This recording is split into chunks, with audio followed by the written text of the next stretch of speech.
దేశంలోని ప్రాంతీయ పార్టీలో అత్యధిక ఆదాయం తెలుగుదేశాందే అన్నటువంటిది నివేదికని ఈనాడే హైలైట్ చేస్తే 36 ప్రాంతీయ పార్టీల ఆదాయం 1192 కోట్లు. తొలి స్థానంలో తెలుగుదేశం పార్టీ, 3, 4, 7 స్థానాల్లో వైకాపా, బీఆర్ఎస్, జనసేన.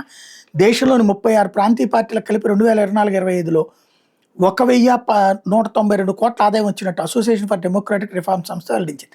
ఇదే సమయంలో అవి 1,433 కోట్లు ఖర్చు చేసినట్టు చెప్పింది. ఈ పార్టీలు వాటికి వచ్చిన ఆదాయం కంటే 241 కోట్లు ఎక్కువ ఖర్చు చేసినట్టు పేర్కొంది. దేశంలోని మొత్తం 67 ప్రాంతీయ పార్టీలకు గాను కేంద్ర ఎన్నికల సంఘానికి ఆడిట్ నివేదికలు సమర్పించిన 36 పార్టీల గణాంకాలు విశ్లేషించి ఏడీఆర్ ఆ వివరాలను విడుదల చేసింది.